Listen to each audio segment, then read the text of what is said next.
So my name is Mukunda Goswami, and I'm from Portland, Oregon. Went to college and graduate and live here. And I'm going to talk for about 10 or 15 minutes, and then we're going to chat. That's okay. So first thing I want to say is that we're not the body. We have a lot of cells that are, even medical science tells us that the cells are dying and new cells are being created many times. Every 7 years or so, most of the cells in the body die and reproduce, and not reproduce, but they die and then new ones form. So in a sense, we've died many times, or at least three times, 4 times. And our self, our conscious self, doesn't actually stop existing. The body changes, but the self, the true self, remains and continues. We have memories of what we were, say, a few years ago, or even in childhood, and that body is no longer with us, but the self, or the real, the Atma, the essence of our being remains. That's the basic philosophy of Krishna consciousness. First, that we're not the bodies, that we're souls. These souls are all related to Krishna. They're all connected with Krishna since time immemorial. We're now in a kind of unreal or unstable atmosphere. According to the Vedas, this material creation is just a fourth of the whole creation. The whole creation is greater. 3/4 of the creation is spiritual, and 1/4 of the creation is material. So that's something we just have to live with. People have done research in transmigration of the soul or reincarnation in the United States and in this country and in other countries. People have done research. There was a person named Peter Ramster in this country who did experiments, and sometimes he took adults to other countries, places like Belgium or England or Germany. They knew information about places they were taken to that they could have only known about if they had lived before. These are part of the research of reincarnation. I have looked on and seen that there's been a lot of research done in this subject in the scientific field. However, people tend to dismiss all this research and think of them as anomalies or things that just happen to happen. Maybe they were unexplained, but since they're kind of not the usual things that we experience, we're dismissed. However, according to research, there have been thousands of people who've experienced either near-death experiences, what they call near-death experiences, or out-of-body experiences. There was a surgeon, I can't remember his name, in America, a heart surgeon, and some of his patients claimed, while they were anesthetized, that they could see the operation from above. They couldn't have seen it from above, ordinarily, because they were staring at the ceiling. But in their conscious state, they very strongly averred, or said that they saw, they not only could see the operation taking place on their bodies, but they could hear what the surgeon and the assistants were saying to one another. One surgeon said that this was an indication that the soul does exist apart from the body, and that reincarnation exists. I think he still believes in it, actually. A poll was done in, I think it was in America or some Western country, where something like 25% of the people believe that reincarnation exists or is a possibility. This is the basic idea that the soul actually transmigrates from one body to another, and that when the principle of transmigration of the soul is that when one body is worn out after it's lived for whatever 70 or 80 years, it's done its natural sort of course, that the soul begins again, and in the womb of an animal or a plant or a human or higher than human, and again takes place. And according to Vedas, according to Vedic literature, this principle of developing new body, whether it be a human body or an animal body or a plant body or a fish body or whatever, has taken place many, many this will continue in the future. There was a scientist, I think, who was an astronomer, who said that there are cycles in Vedic philosophy. In Christian or Western philosophy, religious theology, there's a beginning and an end to everything. There's a beginning of the earth, and there's an end to the earth. That's the kind of theology of a lot of religions. But in India, people think that things go in cycles. They're called yugas, they're different ages. There's Kali Yuga that we're in now, and there's Satya Yuga, Treta Yuga, Dwapara Yuga, and this cycle continues to exist. It exists like the seasons. We have winter and spring and summer and autumn, and then it begins again, the cycle. So according to some scientists, this is the more intelligent way to look at life. They say that the people of India don't see beginning and end, that they see that there's a kind of continuing cycle of ages. And they have different, according to the Vedas, they have different lengths of time. So it's not that everything is destroyed and finished. The concepts of hell are also very different. Yes, in Krishna consciousness there's concepts of hell, but they're very specific. There's not just one hell, there's literally thousands of different hells and torments. Torture goes on in some of these hells. But the saving grace is that by chanting the mantra, one can surpass not only reincarnation and but also hellish experience. And one can become happy and blissful by chanting Hare Krishna and can go beyond these difficulties that are presented. So this happens. And the concept of Krishna as, instead of God, Krishna means God in Sanskrit. It means the all-attractive. And actually, Krishna has very specific qualities. The strongest, the most attractive, the wealthiest, the most wise, the most renounced. Strength. Aishvarya yasya samogasya virya yasya sashriya yana vairagya yasya, and the most wise. All these things are, that's a definition of God according to the Vedas. Parasara Muni made this declaration, this definition. Everything. Pardon? Everything. It's everything, yeah. That's another definition. God is everything. That's a very popular concept, that God is everything. According to the Vedas, God also has a very direct personal aspect, and we can have a relationship with Krishna as a servant, as a lover, as a friend. We can have a neutral relationship. We can have a marital relationship. There's different kinds of relationships. And according to the Vedas, one can have Krishna as male, but one can have a conjugal relationship with him, because a male can become a female, and the soul is neither. It's kind of neutral. So according to Vedic consciousness, there's no such thing as male and female. The soul is kind of, we might say, neutral or neuter. So that's a basic kind of idea. So before we chant together, maybe you want to say anything, or have any comments or questions? Or anything you want to ask about your stay here, or Krishna consciousness in general? What experiences have you had with hell? With hell, or the laws? Well, I may have been there, I don't know. I don't remember. But actually, according to Vedic philosophy, we don't remember our past lives. Although, some people in very specific circumstances have regressed people under hypnosis. Some people have taken adults and other people to other countries, and they're absolutely convinced that reincarnation exists. But if it does exist, even if it does exist, it's difficult to remember under normal conditions our past lives. There are some people that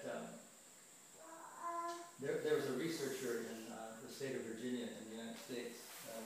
His name was Ian Stevenson, and his research was done with children who supposedly could recollect their past lives. Some remembered hellish conditions, and some remembered very happy conditions. Personally, I don't have any recollections of my past life, although, maybe under hypnosis. But people I know that do hypnosis have said that most most people can't specifically remember incidents that took place in their past lives. They can sort of remember that they had a past life, or they can remember certain feelings that they might have had in a past life, but they don't remember specifics. The difference between a human and an animal is that a human has a greater brain capacity. A human being can think about philosophy and very subtle things that animals can't think about. And they have better memories, but they don't remember their past lives. Just like in courtrooms, sometimes people are asked, what were you doing on the day of such and such date at such and such time, and no one can remember exactly. So in a similar way, it's almost impossible to remember what we were in past lives. It's been done under hypnosis, supposedly. And if you're interested in this concept, I have with me the URL of a website that you can go to where reincarnation experience. It's done by Wikipedia, or reincarnation. And there's people that there have been news broadcasts even. I even have some websites that you can go to. I think it's on YouTube where people's children experience past lives as whatever they were, soldiers or fighter pilots or something like that. So it does happen occasionally, but I don't have any experience of past life. There are people who are expert hypnotizers who say that under a certain kind of hypnosis, certain people can remember what they were in the past. But I don't have any recollection. Anything else? So I think we're going to pass some beads around and we'll chat together. Christina? Yeah, she's gone. So is there anything else anyone wants to say? Or want to stay here? Or what's going on? We're going to chant. This is the mantra that we'll chant. We'll all chant together, have beads too. And it's the same thing we were singing, but in this way we chant in a kind of individual way on beads. It's called japa. And what we were doing when we were singing was called kirtan. It's a little bit different. So with japa, we use these two fingers, the thumb and the third finger, on each bead. There's 108 beads in a string of beads. And we start at the bead next to the summit bead. The summit bead is the bead that has the tassel or some kind of string sticking out. That's called the summit bead. So you start at one. Yeah. And you don't have to just be stationary. If you want, you can roll the beads around. And if we chant one mantra, one 16-word mantra on each bead. I don't know if that makes a lot of sense. Anyway, we'll do it together. If it's okay, then we'll chant approximately at the same time. Hare Krishna, Krishna Krishna, Hare Hare, Hare Rama, Rama Rama, Hare Hare, Hare Krishna, Krishna Krishna, Hare Hare, Hare Rama, Rama Rama, Hare Hare, Hare Krishna, Krishna Krishna, Hare Hare, Hare Rama, Rama Rama, Hare Hare, Hare Krishna, Krishna Krishna, Hare Hare, Hare Rama, Rama Rama, Hare Hare, Hare Krishna, Krishna Krishna, Hare Hare, Hare Rama, Rama Rama, Hare Hare, Hare Krishna, Krishna Krishna, Hare Hare, Hare Rama, Rama Rama, Hare Hare, Hare Krishna, Krishna Krishna, Hare Hare, Hare Rama, Rama Rama, Hare Hare, Hare Krishna,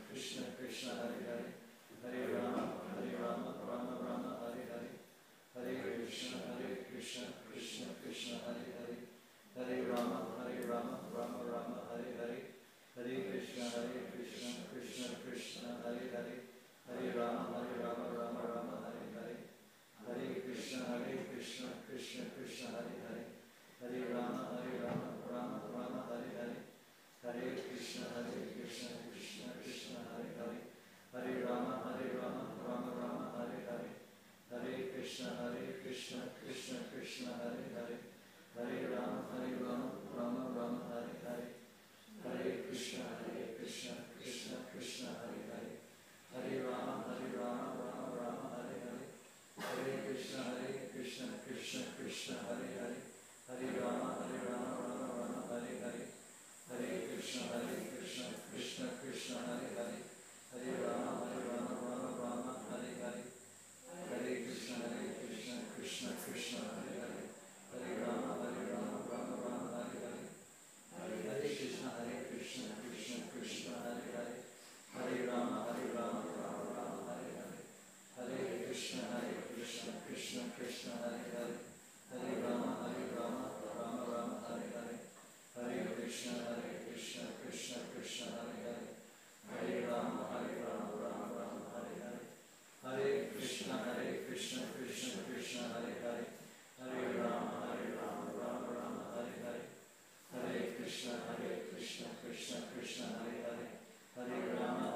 way to do it.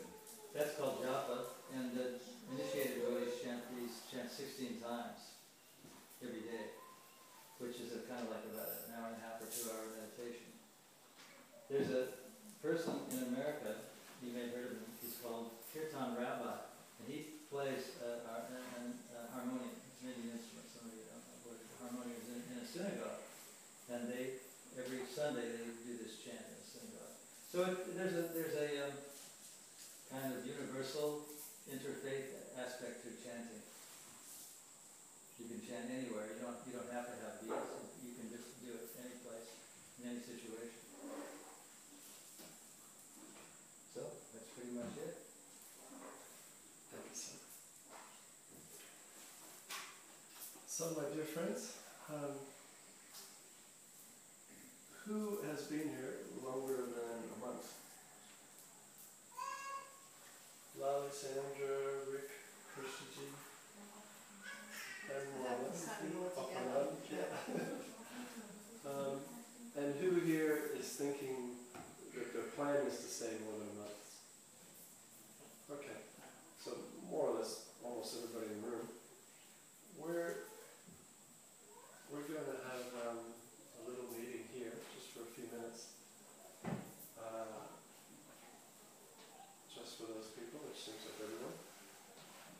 And maybe before that, okay, I'll tell you what. Generally, Maharaj stays back and just has sort of informal talks with whoever wants to. Maybe we could put you in some semi-private situation, I don't mind. in a corner in the sun, or as you like, and if anybody likes to have some chat, that's possible. And I'll do a kind of practical management meeting with a few of you. Is that all right? Whatever suits you, sir. So, for those of you who would like to just stick with me, maybe we'll